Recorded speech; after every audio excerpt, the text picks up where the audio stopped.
Last time we saw Ragnarok, we saw the Loki putting the worm into the water, hoping that it would become the world eater and eventually be the one that will be part of Ragnarok. And that's kind of where we left it off. If you know the mythology, you'll know what to expect with season 3, or what you were hoping to expect. Let's talk about whether the final season of Ragnarok has lived up to expectation. The protagonist, Magne, must attempt to fight this enemy, but how do you keep your cool and make the right choices when you're a teenager in love, suddenly armed with the world's mightiest weapon, while at the same time having to figure out who you are? Magne has to weigh every step on his journey from child to adult, as well as navigate the many relationships he has finally managed to forge. So there's 6 episodes like the first 2 seasons, and Ragnarok is the final episode of the 3rd season. Literally, that episode is called Ragnarok. I won't be doing any spoilers, but I will be talking about the ending explained at the end.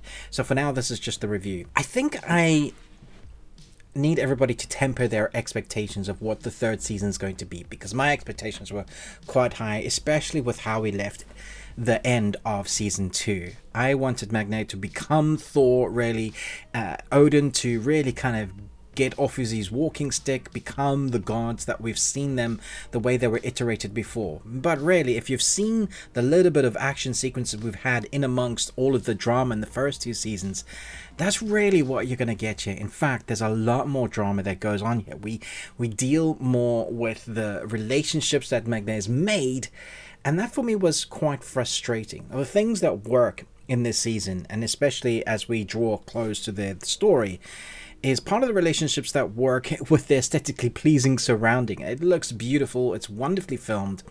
Those aesthetics do please the sight, continue to, and we have a little bit of that supernatural element. Not a lot. I was expecting more until we get to that Ragnarok episode. And so what it comes down to is that they're really playing with the relationships on whose side. Who does Magne trust? And unfortunately, we spend a lot of time in this final season of... You would have expected him to have grown up in the first 2 seasons and embraced who he is, the Thor character now.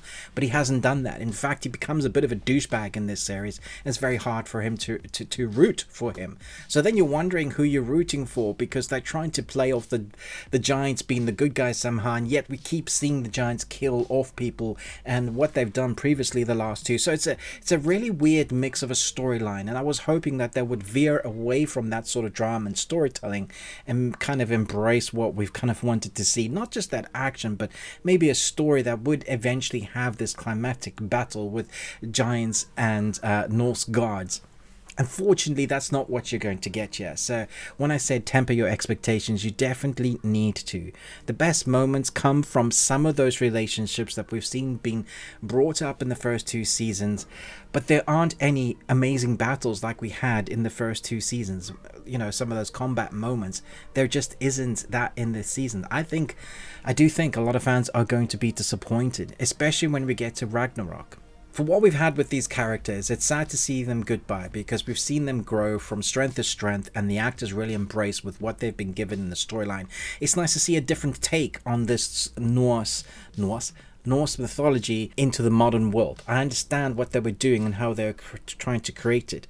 But once we get to the end, I was very disappointed with what they were suggesting the story was. I felt a little bit cheated of what we got. So I ended up disliking where they went with the story.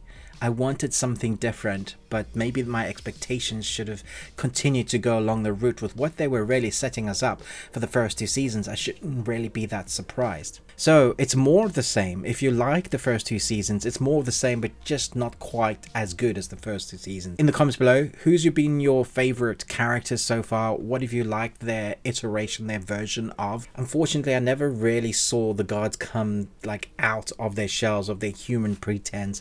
We never really got any of that. Whether that's trying to keep it grounded or they just didn't have the budget for it, it's probably a bit of both.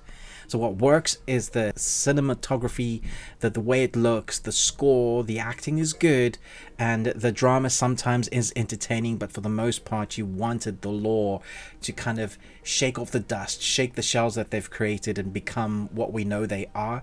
And for me, I found that very frustrating. So I did enjoy it to a certain extent, but I'm going to have to give this 2 3/4 out of 5 Nicolas Cages, so 2.75. You got one.